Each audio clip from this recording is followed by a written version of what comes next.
welcome to our fourth podcast on February the 10th, 2023. I'm going to share here something from an article that I read from uplift.love.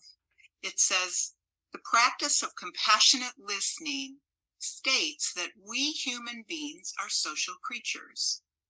The same way that waves move through the ocean, we are conductors of energy that flow through our bodies, actions, and words. We can shape that energy or be shaped by it as it passes through us in social situations.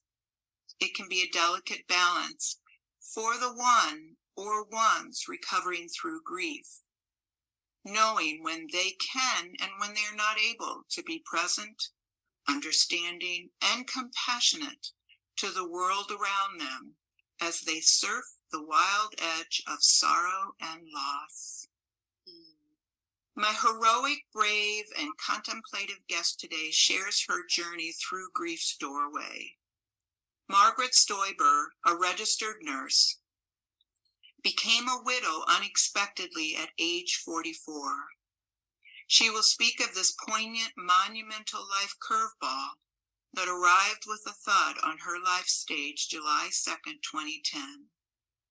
As a result of her journey, Margaret created her first book called CPR for the Grieving Heart.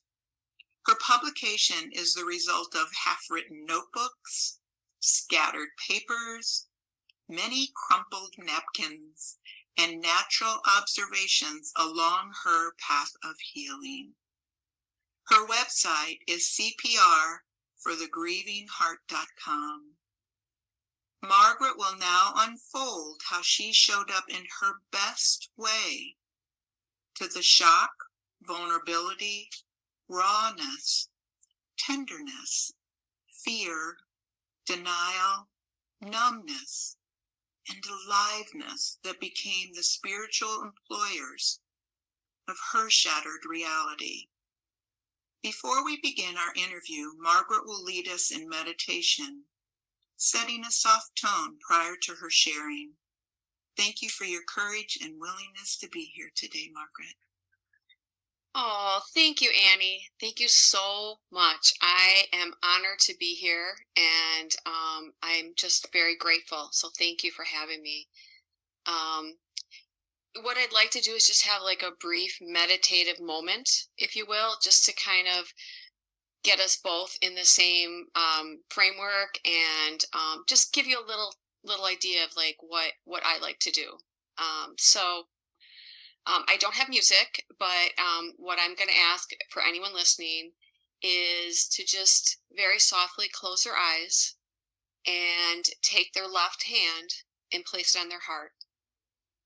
And as you have that hand on your heart, I ask you or invite you to just take a moment and reflect on all the things that you're grateful for, all your blessings, even the simple, easy ones, like someone smiled at you today. You have shoes to wear. You have fresh water. Just take a moment and just reflect on that.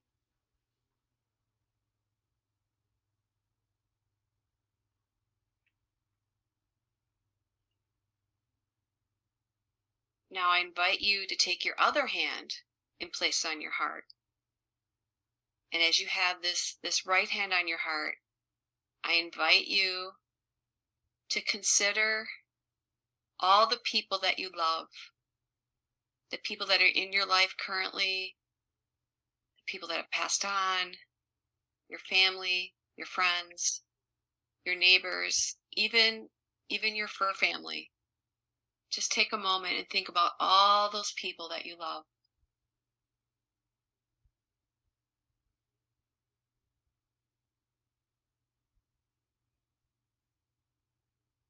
And I just want to give you a gentle reminder to include yourself as someone that you love. You have been through so many challenges that really only you know about. So just take a moment and be grateful for you and remind yourself that you are someone that you love. You are worthy of your love.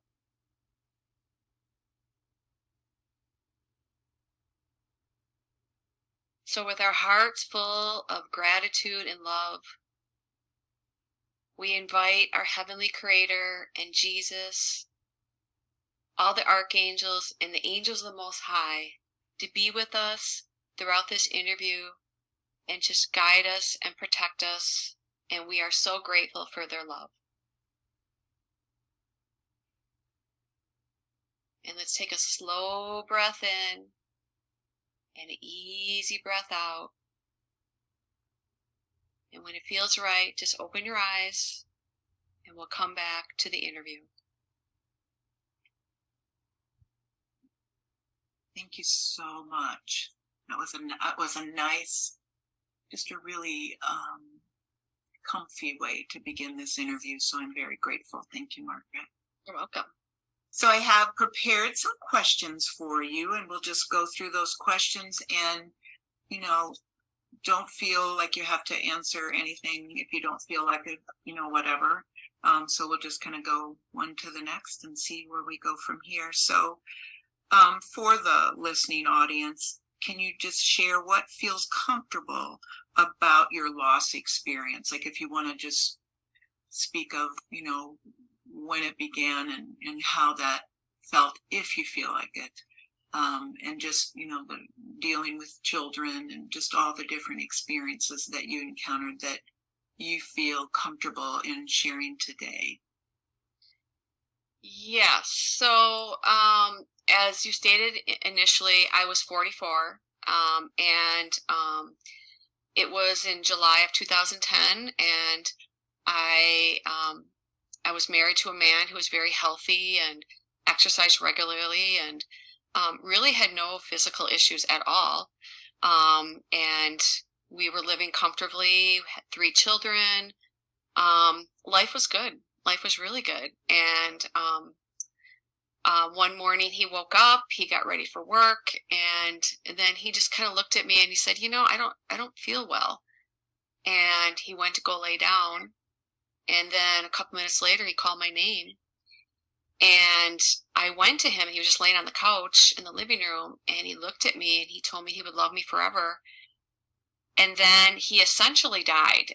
He just lost consciousness. And so, my background being in nursing, I tried doing a sternal rub. I tried doing, thumping his chest. He still had a pulse and he still was breathing, but he was not responsive. So I called 911. Not really, I like, what happened here? He wasn't responding. And, a sternal rub is when you take your knuckles and you rub it on someone's chest. It's meant to arouse them, somebody who's in, a comatose or a non-responsive state. And he was not responding. And I called 911 and, he was taken to the hospital, and then he died there. And so I woke up one day as one person and went to bed as someone completely else entirely. And it was jarring. There was no preparation. There was I mean, it was just the most surreal time in my life. I can't even describe it. It was numbing. It was surreal. It was like my life was a nightmare. And so with that, it's always in the darkest times when we see the stars. And so there were some stars that came to me, and I followed those stars, and that's kind of what led me onto this path. My background was nursing, and I wasn't a nurse at the time. I was teaching at the Y. So it kind of got me back into more of a helping kind of mindset. So that was kind of how my journey began. Thank you. Thank you for sharing that. Welcome. So when that comes, we always look to see if, what kind of paperwork is done. Were you guys prepared as far as formal paperwork with will and things like that? Somewhat. We had a will, and at the time my husband was in a partnership with a business, and the attorney who prepared our will was also the attorney for the business. So I would not recommend that. that ended up being not a great situation. I don't want to go into it, but there's when if you have a spouse, always make sure that you have everything laid out very clearly, because there is something that happens with a death, and you'll hear stories everywhere. And some people, the way they want to deal with the death is they want to grab as much of everything as possible. And that's what I went through with my late husband's business partner. He tried to grab as much as he can from the business and really had no regard for what me and our children were going through. Or some people like me become a puddle and become almost immobile. So it was a strange situation, and it's all resolved now, and I have forgiven, and I have definitely moved on. But my recommendation would be to others is to make sure that your paperwork is very clear and you have a precise understanding of what will happen. And so we had some of that, but like I said, everything that happens for a reason, and I have moved on and become a stronger, wiser person for that. Yeah, I mean, it's just so wild, because you can think you're so prepared, and then there's just always pieces and things to think about, and especially when you're under that kind of duress. And I will be bringing on somebody at some point that I took a really nice course with. She calls her program Reclaiming Wisdom, and it's all about really, that kind of preparation, so that people, their wishes. There's just so many pieces to it. So I look forward to when I can bring her on, for that reason. It's just part of the reason I was asking too was just because you guys are young. And it's so easy when you're younger. You don't start really thinking about that till you get into your 60s so often, and all of a sudden it's like, oh wow, I guess I ought to do this. So, just even that you had something like that in place, I'm glad to hear that you had that piece of it, somewhat ready for yourself. Yeah. Can you identify what was most meaningful during your recovering through grief process? And you shared some neat things with me, related to unconditional love. Yeah. Well, I guess the backstory of how I was able to move through this time period and move through in such a loving way was I really had a spiritual awakening, I guess is what you would call it. I was raised Catholic, and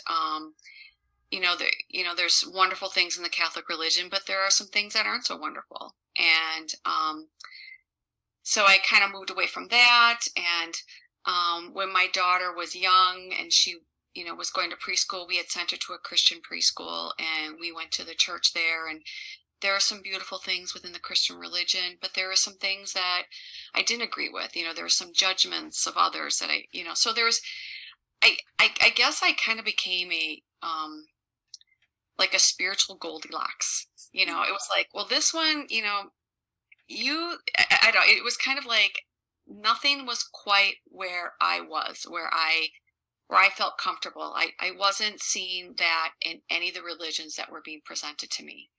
And as I went through this time period, I really started experiencing things that I only can describe as supernatural. I had a dream once that I was sleeping in God's hand, and it was so vivid. In fact, when I think of it now, I can almost go back into the dream. It was that strong, and it really filled me with that sense that I'm in God's hands. I am loved, and I'm in God's hands. And, when I was going through this, and, I questioned, God's love for me, because I felt in some ways that I wasn't loved. I had like this disconnect. And so it was within me. It wasn't God. It was within me. So over and over again, I was being shown these beautiful, mystical occurrences that could only have been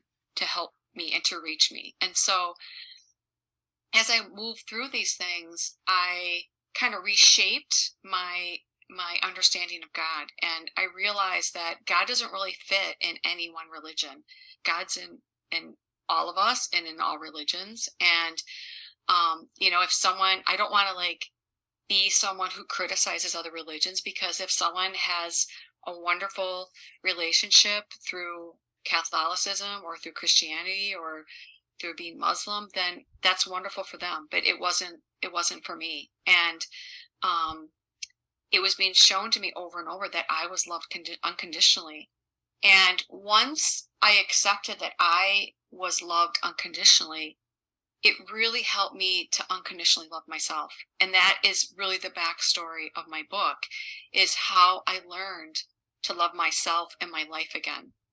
And, I think that's a little bit missing in our world. We're always looking for these external ways to love ourselves. And so really my book is really about learning to love yourself. And once you accept or just receive that God loves you unconditionally, it really helps you to unconditionally love yourself. So I think that was probably the biggest takeaway from my experience, is that unconditional love.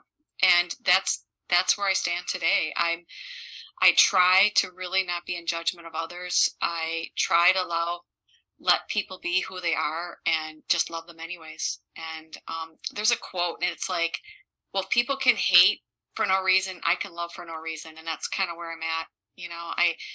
I don't like myself when I see I'm being judgmental, because then I don't have love in my heart. I mean, you can't hold the energy of love and the energy of judgment at the same time. They don't exist together. So I bring myself back, connect within, connect to the God within me, and then I'm back to that peaceful, loving state of mind. I'm so glad you found something like that. And it's just such a great anchoring image to see that God's hands holding you. I mean, and then also to know, to have gotten so far along with this process, that's why I call it recovering through grief, because I think there's so much that comes through grief's doorways and portals. And, to know that, to go into your heart, whenever that's so solid. It is it. And it's so funny how it can be so simple and yet, so major in all ways. And it's just, I'm grateful to hear that your process took you that direction and brought you to where you are here and now. That truly is it's just remarkable. It's kind of like, super dumb, to be able to stand tall like that within your own self. It's way cool.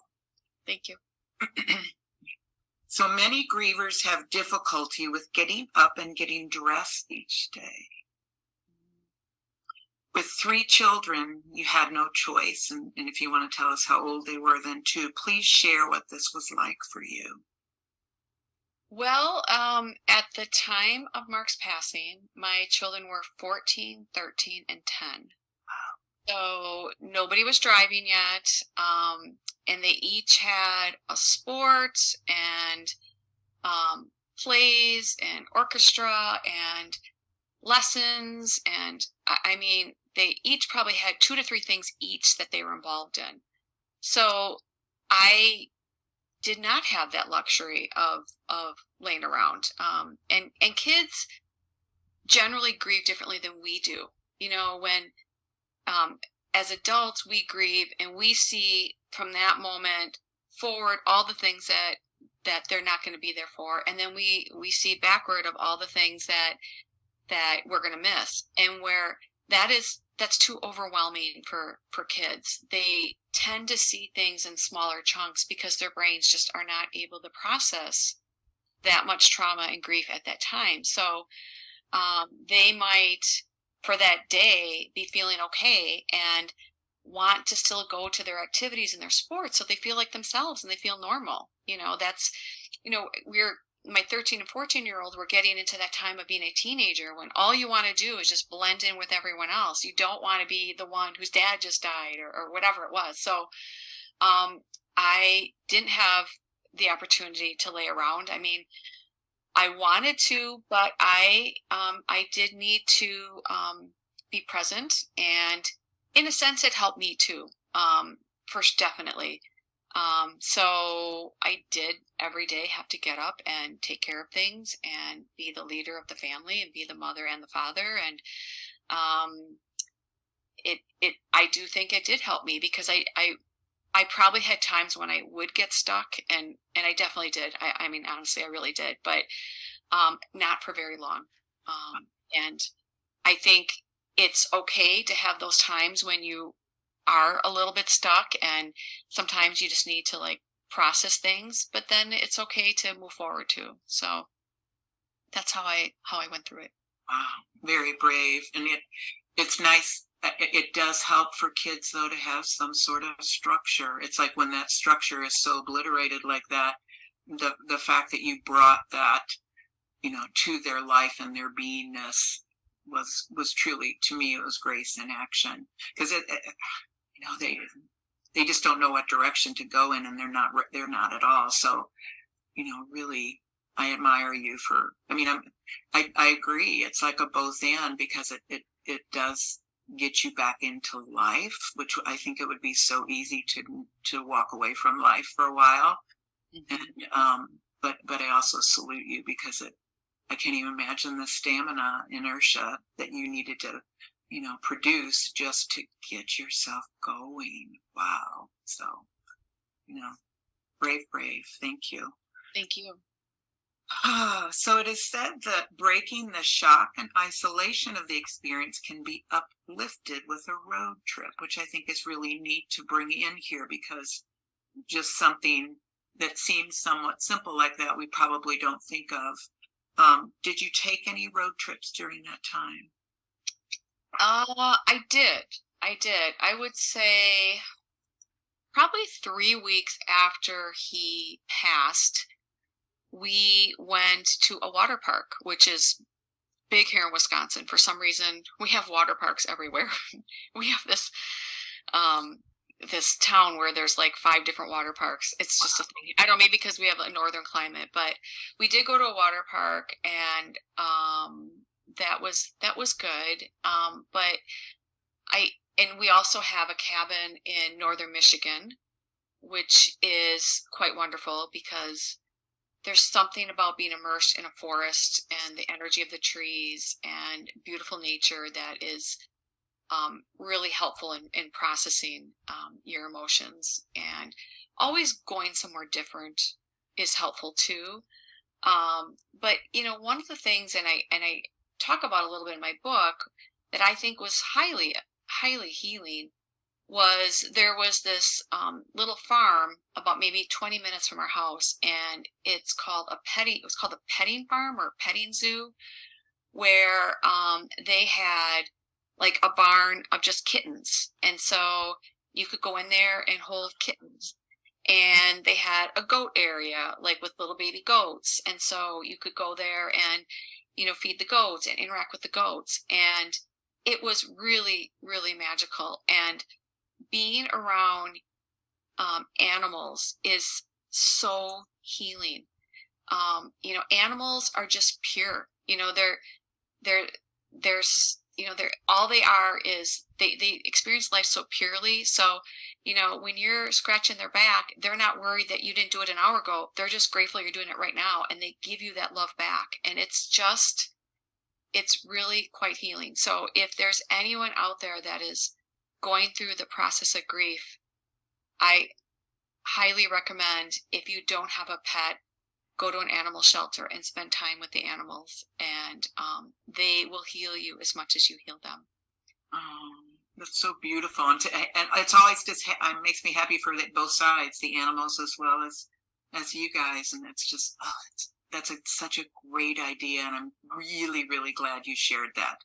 There's just so many. It's interesting because you're just so. I think you can be in such a shock and immobility of a bit that to even think of things like that. It's just I salute you for even thinking of something like that. It's just nice how in the midst of that you were there to support your kids in that way and nurture them and help with their healing at the same time. That's a lot on your plate, and I'm just glad to hear that the different things that you did with them to support them. Yay. And I love that idea for anybody, that even if people listening don't have any animals, to go any place where there's animals to pet. That's precious. Precious. That's just so soft. Exercise. I'm just going to keep going with all the good things that can help along the way. So exercise is another support system. And please share how beautifully your self-care was supported by your choices physically. I love all the different things that you've shared that you use with physicality. Yes. Well, at the time Mark died, I was teaching Zumba, which, for the listeners I don't know, it's a Latin exercise class, and it's super fun, and the music is invigorating. And so I was an instructor, and generally the instructor is the one that really, kind of gets the class going, and, is really uplifting and energetic. And, there was a while I couldn't do Zumba. I was numb, and if I wasn't numb, I was crying. And if I wasn't crying, I was curled up in a ball. So, so it took me a little while to get back to Zumba. But once I did, I was so grateful, because for that time, that hour I was in the class, I could set my emotions aside, and I was just purely in the mood of the class, and I was having a great time. And it was like a vacation. It was literally like a vacation from everything that was going on. And I really needed that. And I think there's, it's one of the things I talk about in my book, about how to process grief, and movement is one of them. And I think sometimes grievers, we just like to shut down and do nothing and just lay on the couch. And sometimes that's all you can do, but sometimes movement is really, really powerful for processing those emotions. And I was really grateful that I had that, and I continued that. Well, you shared, how important dance is to you, and I just think that you've shared with me is wonderful too, just to let your body loosen up. Yeah, and it's dance is really interesting. All the indigenous cultures, they always have dance as part of their ceremonies, and I really think that we, as a society, we need to dance more. And it doesn't have to be for an hour. Some days, most days, what I'd like to do is do at least 3 songs. For some reason, 3 songs is just the minimum to kind of get me to a better state of mind. And there's something about dancing that I can't quite describe it. I think part of it is dance involves movement of your whole body. A lot of times we see, I go to the gym, and people will be doing, like a stepper, or they're doing something, they're only moving one part of their body, and our body is meant to be used as a whole. So the beautiful thing about dance is it really involves your whole body, and we need that. I think when you only move one part is where you get things trapped, like emotions, trapped in like a shoulder, or, your neck or something. It's because your whole body isn't moving. We're meant to move. And, we need to be dancing more. We're dancing in the street. We should have more celebrating, more dancing. Oh, those are from some of my favorite. I got to go to Acapulco a couple of times, and we did dance in the streets. There would be line dances, and it's so fun. It's just so enlivening. Yeah. And also just even realizing how, the stress of what you're going through gets, immersed in different aspects, muscles of your body. So getting to move all that, which, again, is a biggie with the different emotions that are coming up, and most especially when you're in kind of those listless, numb states. But I love bringing that up for people to consider. It's just, these are all just, nice ideas for everybody to have in their minds, to know that there are some other options that we just don't even think about, which for sure you're, under that duress, it's thinking is totally different. Thank you. That's beautiful. And then my favorite also, I love your dance, the fact that you bring up dance in your life. but also your meditation. When one can, with meditation, when one can find their way to it, it can really quiet that mind that wants to talk. And so I'd love to hear all that you've done and that you're also working on related to children in the arena of meditation. Yes. Well, what happened with me is I never was a meditator before.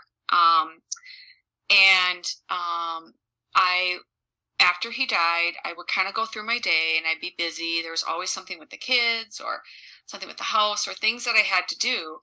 And at the end of the day, I was alone and my mind would start the worry game. And it was like, what about this? My financial situation was up in the air.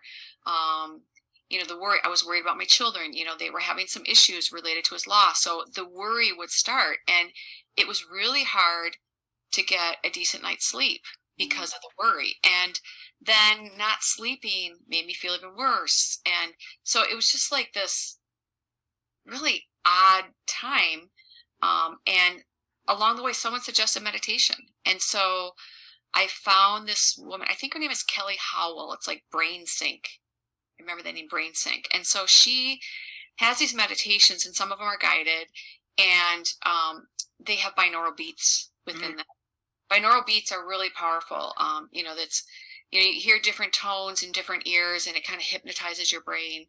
And it would quiet things down enough so I could get a decent night's sleep. And so I started doing that. And as I went along my way, I realized there's different kinds of meditation. There's meditation just walking outside, and that can be a meditation. Dancing is a form of meditation. So I really embraced meditation, and I realized what a huge benefit it was. And as I was going through everything, I ended up recording a meditation. And then I looked into and I did some training to become a meditation facilitator. And currently I do a meditation each month for Unity Church here in Milwaukee. That it's recorded, it's on their website. And I also have a meditation that I offer on my website. If anyone wants to listen to it, it's a meditation about self-love and connecting within. And I just think it's a beautiful way to connect within and find some peace, which we all need today. We sure do. And when you bring all these together and sandwich everything that you chose in relationship to self-care,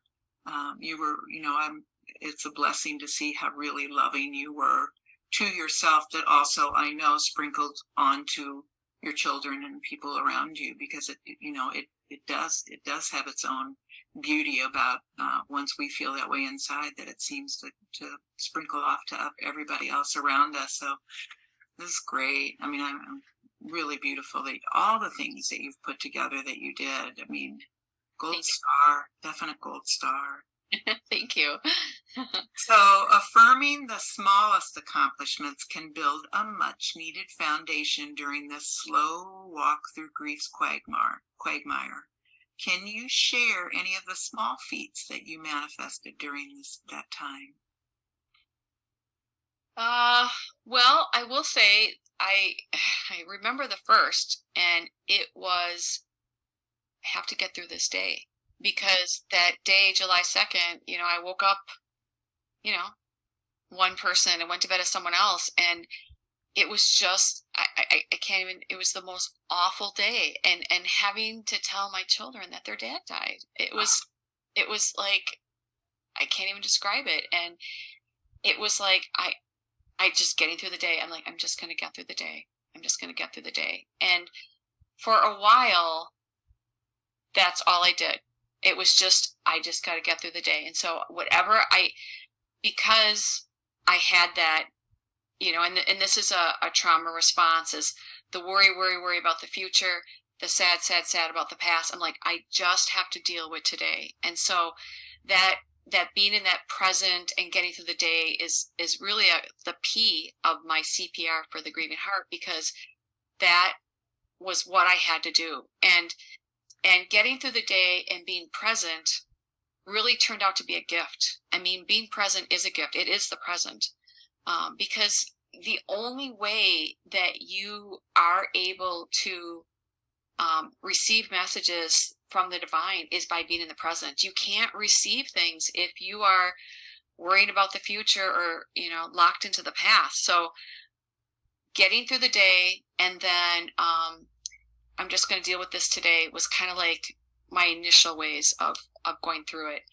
And then it was this funny thing. I used to hear Mark's voice in my head say, well, what's easier?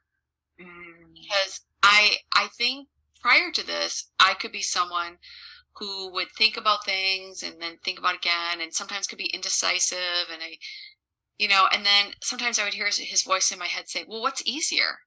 And I'd be like, oh, okay, I'll just do what's easier. And that, so that was always, that's like a new kind of like something I've adopted, not to be complicated, just to do what's easier.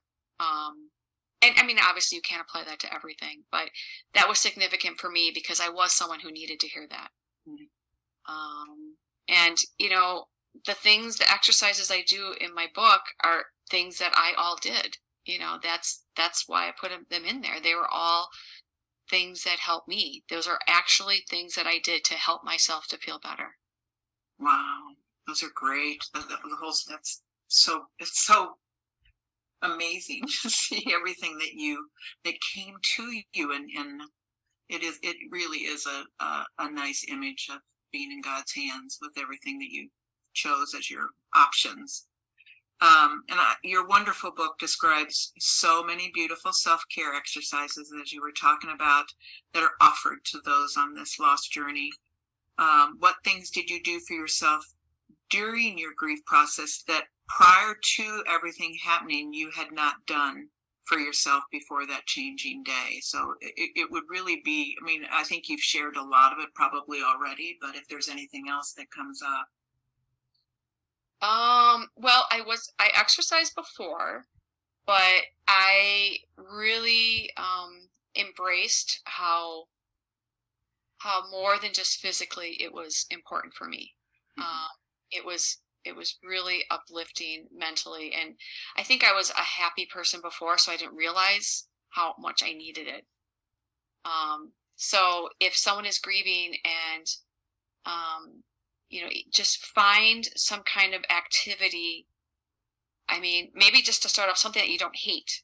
I know people that exercise regularly and they hate their spin class. Well, then don't go to the spin class. Find an exercise that you at least start off something you don't hate, something that you find fun. That's why I like Zumba. It was fun. It was like dancing, like we used to do in our 20s.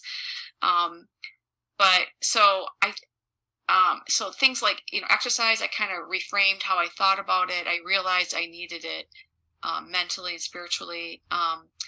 I wasn't as big into taking baths until after my husband passed. And then that became a self-care ritual. And I in the book, I talk about using your imagination and your ability to connect within, and using the medium of the water. And I have an exercise where I talk about connecting in with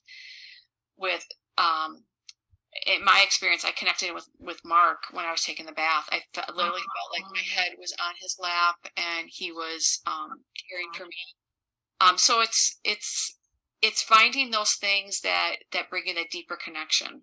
So taking a bath, I'd always been someone who walked my dog, but now my walks became a time for the divine to speak to me. I mean, animals I would see, or hearts. I had a really bad day once. I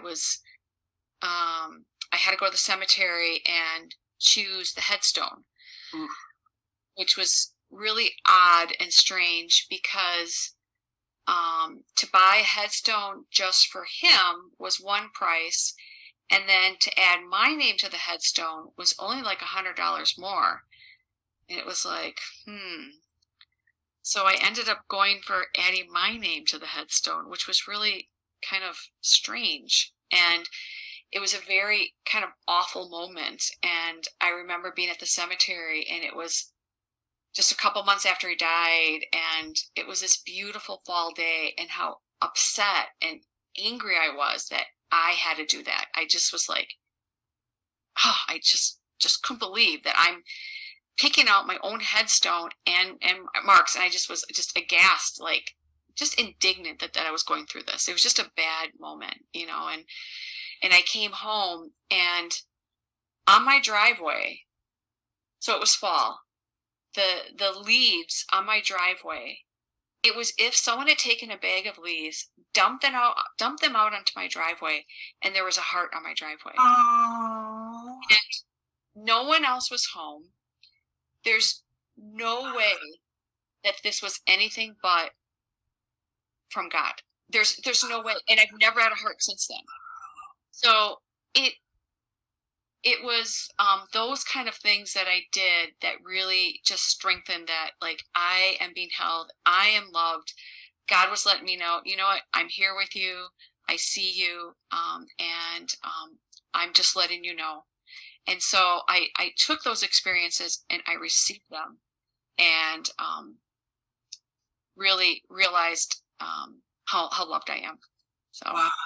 And you are worthy of loving and being loved. It's a great story. It is neat sometimes when we're in those dearest of dearest times, when something like that shows up for us that just can't be denied. It's just so perfect in its divinity. So I'm so glad, because it sounded, really rough to go through that. And I can't even imagine it.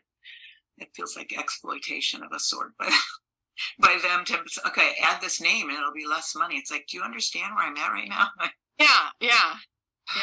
In their minds, they probably think it's a really good thing they're doing. But so your informative book reflects on how you rediscovered your calling. Do you wish to discuss that aspect of your growth, which you talked about, really, coming to a different place with understanding the unconditional love, loving God, and that's within you always. Is there anything else that you wanted to add here?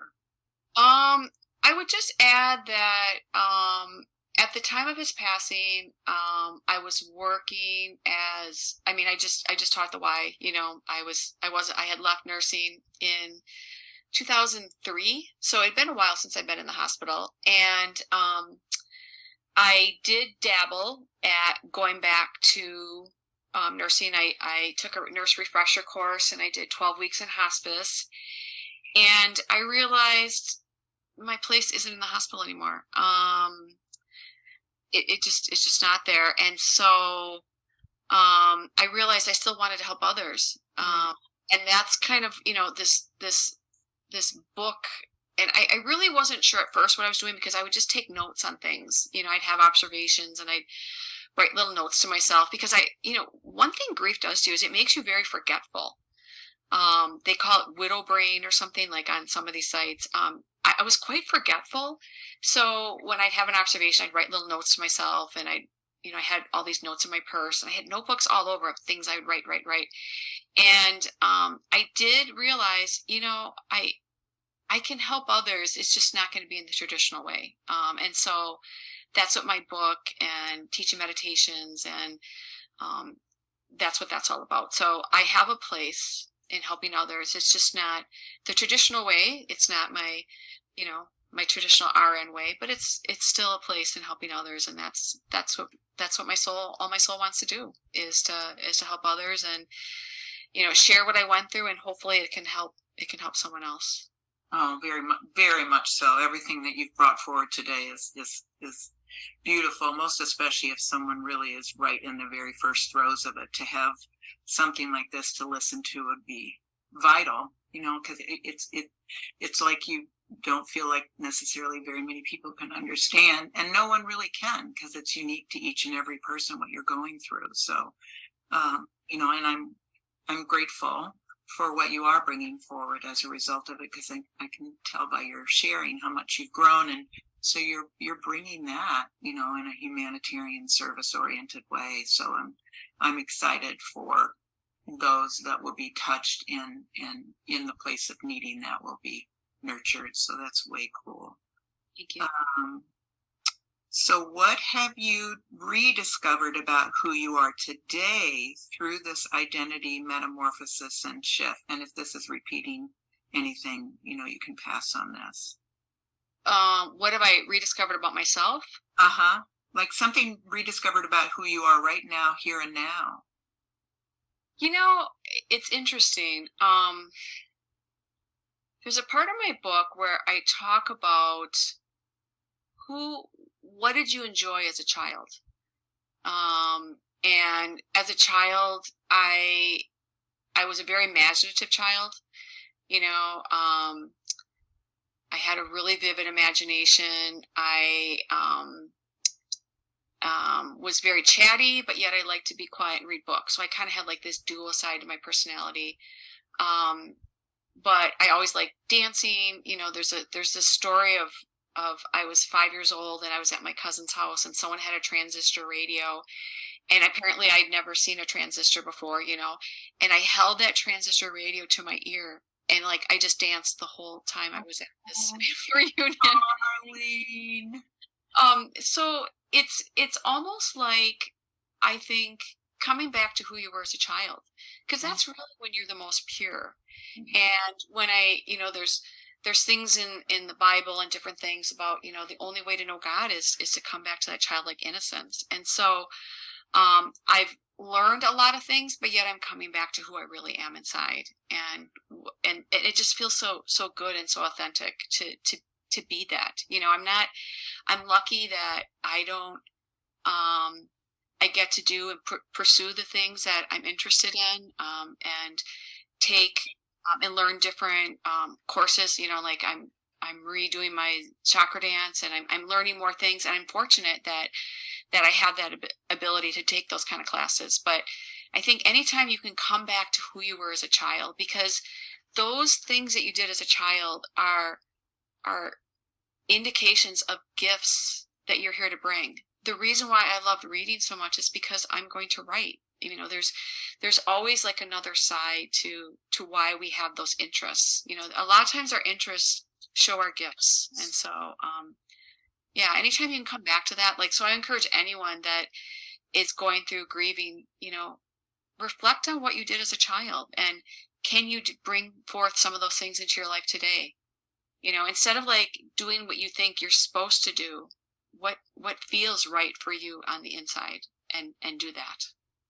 Which is so organic and authentic, because that is exactly like what you said, when you're at your purest. And I love, that's a great answer to that question. And one of the things I studied in some of my spiritual studies was about that innocent part of you is always pure. It's like that God part of you. It never can be tampered with, no matter how much trauma, abuse, anything, loss, anything you go through. There is a part of us, which most especially is that inner child, which nothing's going to touch. Nobody gets to take that away from us. So, the fact that you're reconnecting to that component and aspect of yourself, which to me is your heart, is exquisite. And I'm happy for you. And again, I'm always happy for all the people around you, because that flavor touches everybody that you touch. So that's what's so neat about heart embodiment, is that it reaches everybody, and it's very innocent, and it's not with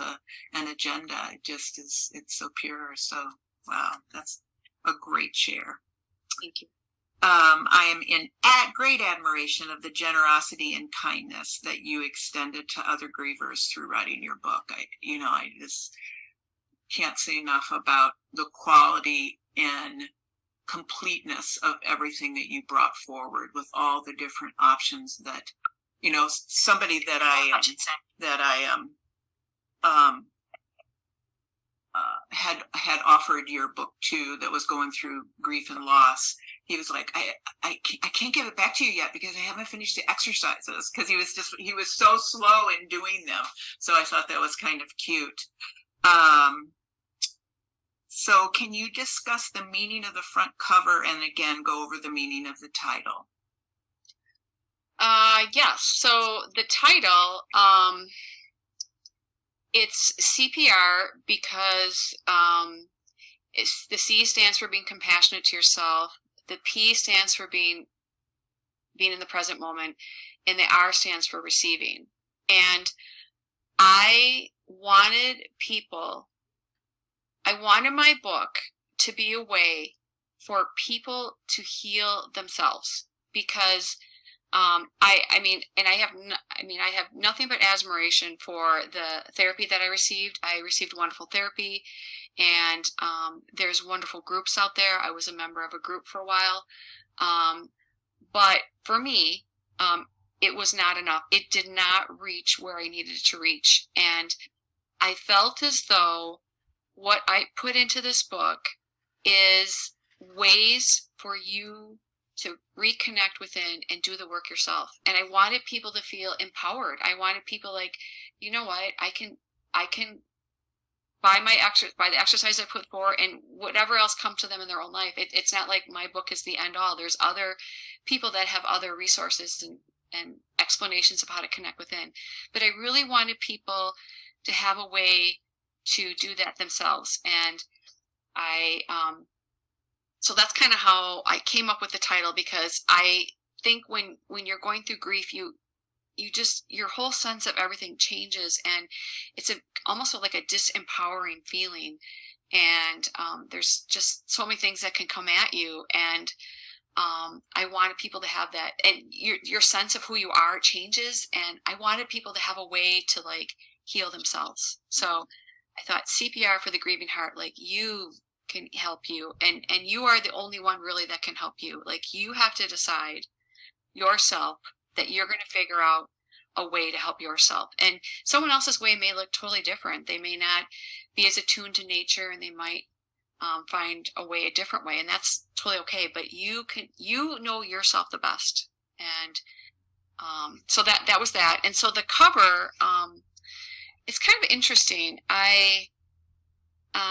About 6 weeks before Mark died, I had probably one of the most, well, maybe like in my top 5 dreams, a dream that was so crystal clear and so mystical in a way. And it had to do with my grandma. And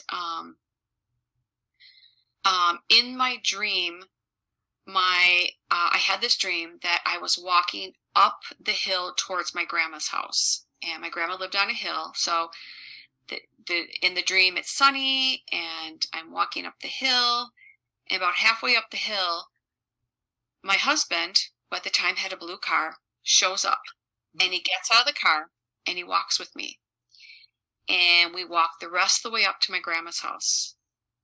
And as we get to my grandma's house, there's a gate, and my grandma had a gate at her house.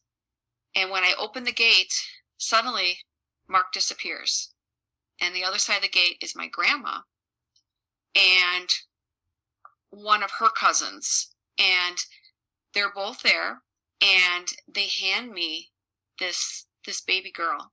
And it's a baby girl with pigtails, and she's wearing pink, which is what I looked like as a young child. And I used to be obsessed with the color pink.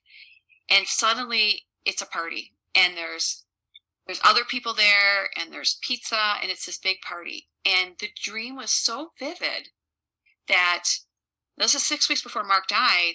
I took notes on it, and I remember talking to Mark about it. I'm like, what, this dream? And we sat there like, what does that mean? And it just, at the time, I didn't know what it meant, but I knew it meant something. So I took notes on it, and I thought, wow, that's so interesting. Well, then after he died, it came to me one day, wow, that dream was about this.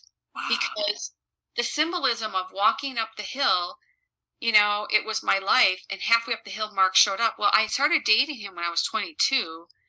He died when I was 44. So literally, that was the halfway up the hill.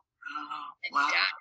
Yeah, and then on the other side, was my grandma, and handed me the baby, and I realized, oh my goodness, I really do need to come back to that childlike innocence and love that I had I need to come back to that. And that was the whole handing me, like, you need to come back to this. That's how I coming back to that. So when I was thinking about my book and how I wanted to look, I really thought that that connection with my grandma was kind of like the beginning.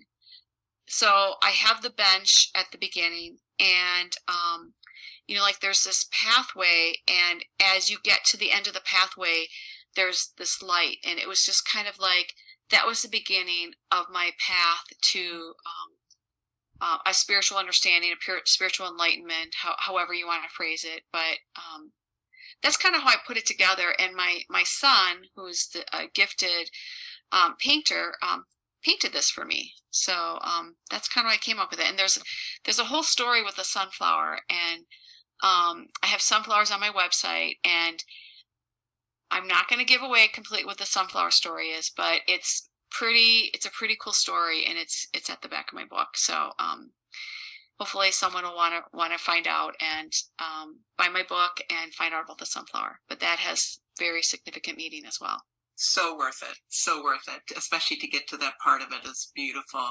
That's lovely. It's just so neat to see how it all came together like that, and everybody involved in it, the dream, even your husband discussing the dream. It's like so big, such largesse just within that cover.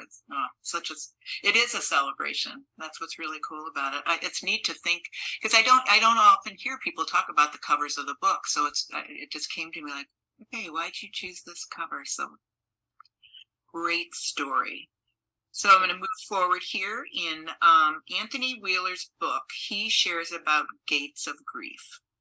They are, and this is wild to really listen to these, the gate of we will lose everything we love at some point. I think for all of us, there is way down deep in us that fear that we can lose it all. We can lose, and we're here on our own. And the gates of the places within us that have not known love. And it's interesting because we want to believe that all parts of us, are somehow connected to love, but there are, places that we put way deep inside us that the love doesn't seem to get to reach to. The gates of sorrows of the world are overwhelming, and I think we're in that in a big way right now with everything that's happening in our entire world and getting ready to happen even more so. There is an overwhelm with the gates of sorrow right now in our world, and the gate of what we expected and didn't receive. I know I love getting older because things like that were so important when I was younger, of what I expected and didn't receive. That was, it was so ego based, and it's nice, it's nice to recognize that if I've at least surpassed that gate. The gate of ancestral grief, the recognition that some of the grief we manage may not be our own. So it's interesting to look at, what we carry within us that we don't even understand is not necessarily ours, that we're, there's so much that's happened in our back history and ancestry. So I don't know if anything has come up with discussing those with you, if you have anything you want to offer about the 5 gates of grief at all. Well, as you were talking, one of the things that popped in was, there's a quote, and I don't know who said it, but it's, a true love story never ends. And that just, all the Cinderellas and all the stories, that just supersedes all that. So, when you do love someone, your relationship with them, it changes form, but it doesn't really end. You don't have them present in the physical, but you always have a connection to them. And, like I said, I'm the spiritual Goldilocks. There's, different, religions will say different things, but I just know what's in my heart, and I know what's true. And I know that I have had a connection at times with my late husband that no one can convince me I didn't. And so when you realize that, as long, I mean, I had to stop looking for him in the physical and realize that his connection with me would be in the metaphysical. Um, and that's a switch, but once you accept it, it's true, and as time goes on, you might understand them in a different way.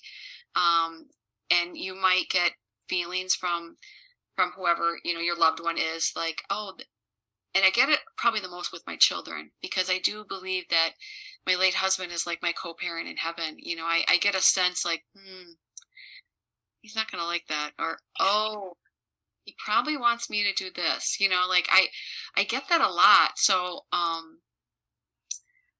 so they're never completely gone. We just, our relationship with them changes, and then we change too. And, I think it all just kind of goes back to that love in your heart. And when you feel unconditionally loved, you can love yourself unconditionally, and you can love others unconditionally. And it just kind of creates this space where it just makes everything easier. And not saying that I don't have moments. I mean, I do. I'm, human, and I have moments, but I always come back to my heart, and then I'm okay again. Wow. Beautiful, beautiful share. And it's exciting to hear for others too, that, if they can remain open, that you're still always connected to them. It just shows in a different panorama than what you originally thought it was going to look like. So it's just like a different chapter, a completely different chapter. So it's beautiful. Thank you. So I'm going to go a little bit more deeply here. Now that you so eloquently demonstrated your visionary foresight and humanitarian innovativeness that has so beautifully bloomed during this recovering through grief process. So this is kind of bigger picture. We are in a time of great uncertainty, globally and personally. Daniel Quinn, in his book, The Great Forgetting, states, "To be human is to know loss in many forms, that sorrow is a spiritual note in the sorrow of being alive, and that there is a mighty and grand threshold present between loss and revelation." So with your transformation and transcendence process, you beautifully replaced old thinking patterns with new ones that I believe wholeheartedly serve and support you. It is exceptional and astounding how you so beautifully embrace the flow of change that was key to finding your harmony. I recently listened to Tony Robbins, and he was talking about that people will hold on to their pain until they find something they value more. So my kind of bigger picture questions here are we as a species at a time where we are needing to look at global and personal grief as our spiritual responsibility and sacred duty to explore and heal? Does leading ourselves back to our vital life force involve an apprenticeship with sorrow for all of us at some point? This has been referred to as soul activism, as well as a pilgrimage to soul. Do you have any thoughts on this, if you feel comfortable answering this? Because I know this is way bigger picture and a lot of questions at once. Yeah, that's like an essay question. I will do my best. One thing that came to me is, we're entering a time where people are becoming more polarized in a sense. There's people who believe everything should be this way, and people believe everything should be that way. And I think we're way more alike than we realize. And I think if we could embrace the sense that we all have a piece of the puzzle, and that we are stronger together, and focus more on what we have in common than what not. And it's spiritual in a sense. And I don't want to get caught up in what religion is right, because I really do think religion is man-made. I mean, I think if we just fall back on the principles of God that are universal in every religion, and forgiveness and unconditional love and being grateful and random acts of kindness, and understanding that God is only love. God is just love. God can't be anything but love. And people have tried to humanize God, and God did this or Jesus did that. And I mean, I just really think that some of the things that people are upset about in different religions was just a human version of what they thought actually happened. And once you embrace that God is only love and can only be love, then it just kind of lets everything fall away. And I think if we can look at life without judgment, in the sense that, oh, I got in a car accident. Great. Well, wonder what new opportunities are going to happen because of this. I drove home safely today. Great. Like, and just embrace the idea that everything that's coming to us has a purpose and meaning, and not to get caught up in the judgments, and just really believe that we are in God's hands and that the right things will come to us at the right time. I think we'll just be better off as a society. And it really just begins. There's that song, "Let There Be Peace on Earth and Let It Begin with Me." And it's such a cool song. And I don't know how we can get to that point, but I really do think that we each individually embrace that it could change our world. And so I'm not entirely sure I answered your question, but that was just what no, it doesn't necessarily have to be answered as the question. It's more just what shows up as a result of hearing this, because it percolates, and I love what you're sharing about, the key for everybody is the common denominator that we all share, and it is the love in our hearts, and just how powerful and empowering that I believe will be. I think it's coming for us, for all of us to come together, because we're going to, be so mesmerized by how absolutely beautiful we are as a collective, because we're a species, so I like what what came forth as your answer to that, and that's what's so neat about questions, is they don't have to be answered directly. It can be more, what it brings up in your processing of what I shared. So that was beautiful. Thank you. So I always include a tarot reading at the end of every podcast, and I chose to do a 7-card spread on you, detailing answers to 7 questions pertaining to the knowledge and learning related to all you have surpassed in your life journey and what you've shared today. So I did goddess cards, actually, and they're all what are called major arcana. And with each and every one of them, it gives the actual card, and then it gives the goddess that's connected to it. So the first question I asked was how you express your learning and knowledge. And the card that came up was the Hierophant and St. Mary Magdalene. And just kind of a quick synopsis of that is that the Hierophant is an interpreter and revealer of the sacred mysteries and esoteric principles, and a teacher and a guide, an advisor, a holder of wisdom, a primacy of understanding, and a teacher manifester of the faith wisdom, a guide of people to a better life, which truthfully everything you shared today to me echoes this. You really have become, I think you always were, even as that little child with the transistor radio, but a holder of wisdom and a teacher manifester of the faith wisdom, which is truly embodied in your book. I'm so excited for anybody that gets to or chooses to purchase your book, because they'll be a different person when they finish reading it. And Mary Magdalene, looking at, she was an educator, and all the ways in which the divine can reveal itself or be revealed, such as the leaves on the driveway. The divine can come to us in so many different revelations. The Hierophant portrays the curiosity of great mysteries waiting to be solved. And, we probably wouldn't ever look at loss or sorrow or death as a great mystery that's there to be solved, but in a way it is.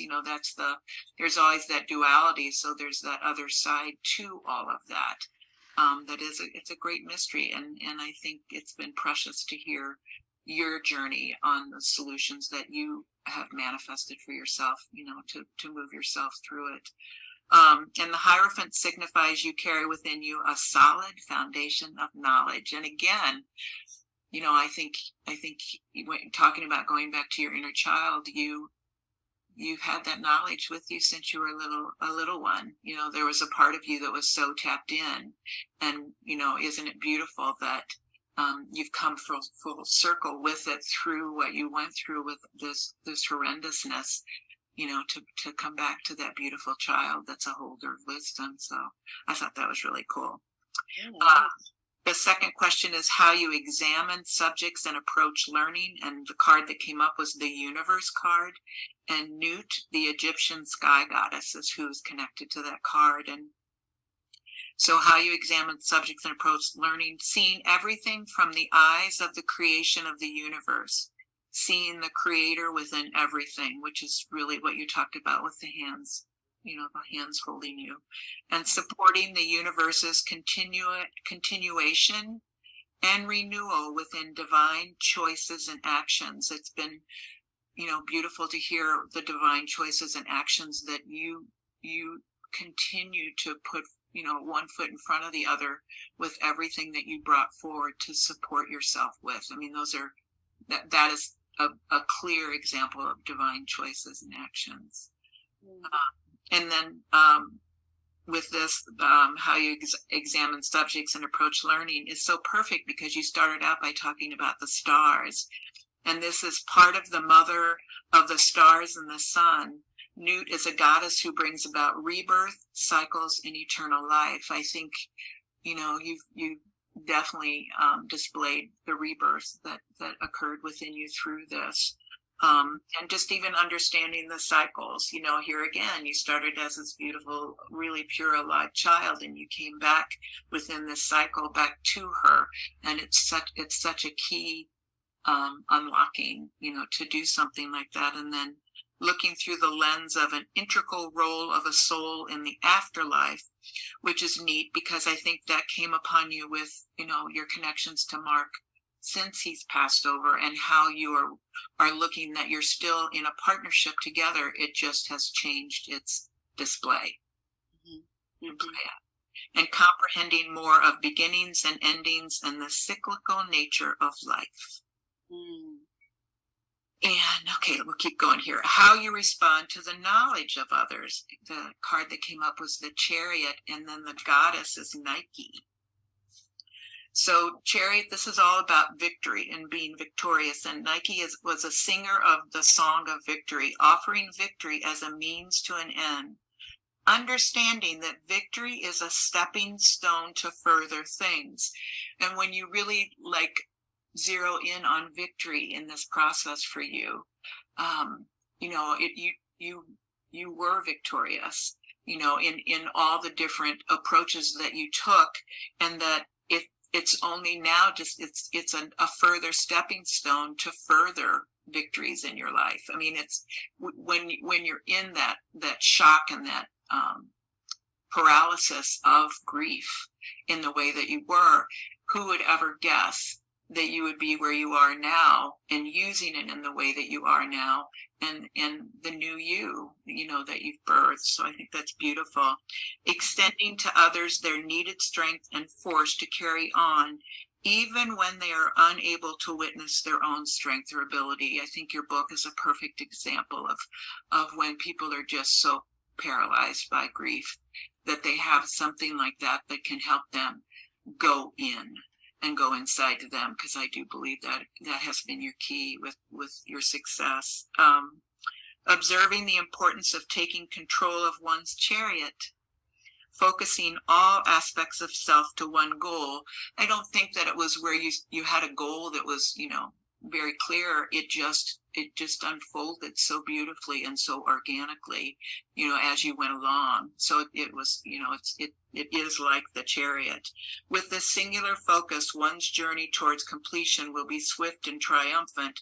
It probably doesn't seem swift, but in reality, when you think of how far you've come, you did pretty well. Being able to know that their success is always at hand, and noticing that one's divine progression is fortified with pure will and directed energy. Focus is the key to success. And the word focus to me brings up your word present. Because when you use that in the middle letter of the CPR, you were present, and that was the savior for you, to be in the present moment, because it took you out of the worry and brought you into the joy of just being here in the moment, which is beautiful. How is your knowledge used in everyday life? It's the tower, and the goddess was Oya. Your knowledge teaches that destruction can be a necessary agent of purification, sweeping away false foundations upon which we have built our life. Desecration can be a prevention against stagnation. And, as shocking as death can be, like what you experienced, it is interesting that we may not have realized that there are aspects of ourselves that we're stagnating, and the aliveness that you are emanating now, to me, is an example of that there's, it's almost like a car accident. You're shocked so hard, and it like shakes stuff loose. And I think, based on what you've shared, that really did come forward. Your knowledge can result in sudden change in others' lives within the communication that accepting and riding the winds of sudden change keeps each of us from breaking. Instead, evolving and growing manifest over time. Unpeaceful, surprising, uprooting, and stripping of your comfort zones and extraneous embellishments is what brings up intense vulnerability. The knowledge that destruction and unexpected disasters can be overcome, and worthwhile living can indeed return, are helpful to teach, which I think you've done so beautifully. Mentoring how, when change and destruction occur, all one can do is ride out the storm, bending and dancing on the shifting carpet that feels like a hurricane. And your first day was a perfect example of that. You just said to yourself, just get through the day. Just get through this first day. Number 5, how you gauge your level of knowledge and accomplishment. It was the Hermit and Kuan Yin together in this card. You listen to your inner self, going into the underworld of your inner world, which I think you did so beautifully. The light you shine on untrodden ground within yourself brings you great inner clarity. So again, I think those are what they were talking about with the gates of grief, when there are pieces of us that we don't even know are there. They're so beautifully armored and hidden and cloistered away. And through this, you shine the light on that untrodden ground with all the different things that you unearthed about yourself that you had forgotten. Your book is an example of how you represent the principles of active compassion towards others, using your knowledge, wisdom, and experience. In redeeming our darkest areas, we have the inner light to transform others. You are your own best teacher and advisor. Your light of universal love and benevolence shines so brightly, it draws those to you in need of help, sustenance, and guidance. As you witness where you walk, you may notice that flowers bloom, butterflies take flight, and music fills the darkest areas of the earth. I love that, because I know how much you love to walk in the forest. So I just thought I can hear the music that's touched in the darkest places of the earth as you're taking your footsteps and out there in nature. Number 6, how your knowledge improves you as a person and the understanding it leads to. The card that came up was Strength and Saint Perpetua. A portion through the grief journey involved what can be referred to as a trial and execution symbolic type experience, in which you had to overcome animalistic, brutish, and cruel aspects of human nature. And I don't think it's always a parent, and just like you talked about some of, the forgiveness that you've done towards other, like even somebody saying, well, for an extra $100, you can add your name. I mean, that's just not, it feels kind of cruel. Through your martyrdom, you showed courage, strength, and a refusal to remain passive to the situation and wrong acts. This was a break from traditional feminine roles. How you demonstrated your strength of mind, your will, and personality can overcome the lower nature of another as well as oneself, staying gentle, calm, and cool-headed amidst the pain and difficulty of the situation.